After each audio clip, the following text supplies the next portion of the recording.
Want to encourage mentoring at your company? It can be a great way to give employees more guidance. But many companies aren't taking the right steps to foster mentoring relationships at their firms. I'm Erin White with the Wall Street Journal for Business Insight. With me is Dawn Chandler, an assistant professor of management at Cal Poly in San Luis Obispo. Thanks so much for joining me, Dawn. Thanks for having me, Erin. So tell me, what are some steps that companies should be taking to improve their formal mentoring programs? There are actually a number of things that they can do. Let me offer you just a few tips. First, ideally, both sets of mentors and proteges will receive training to prepare them for entering the relationships. So they should be prepared to talk about expectations to guide their relationship, like how many meetings should we have and when. They should also receive interpersonal skills training around issues like how to actively listen, provide constructive feedback, practice empathy. They should also ideally have input into the matching process so as to ensure that the relationships actually have some degree of chemistry at the onset.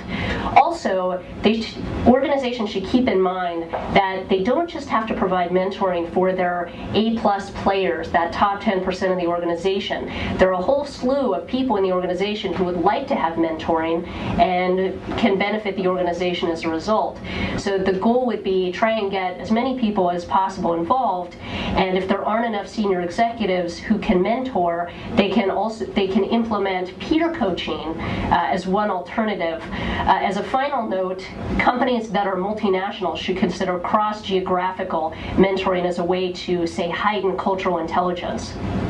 Now, what about on a more informal level? Are there steps that companies can take to encourage mentoring relationships to blossom sort of outside of those formal programs?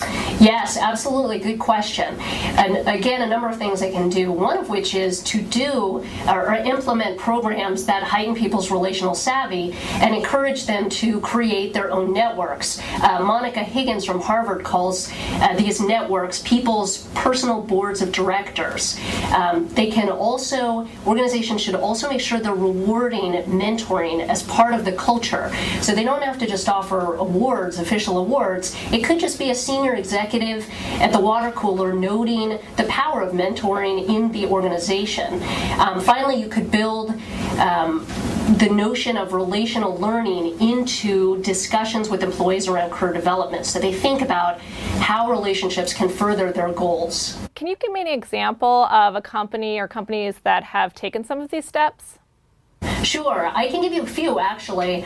For one, National Semiconductor has started to implement peer coaching programs. IBM in 2008 started a cross-geographical program, again as a means to foster collaboration and heighten people's cultural intelligence.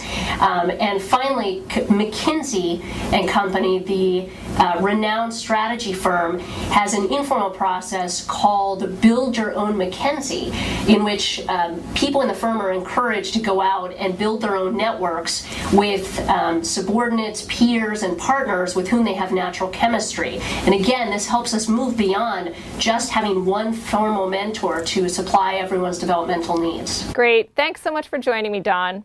Thanks for having me. In New York, I'm Erin White with the Wall Street Journal.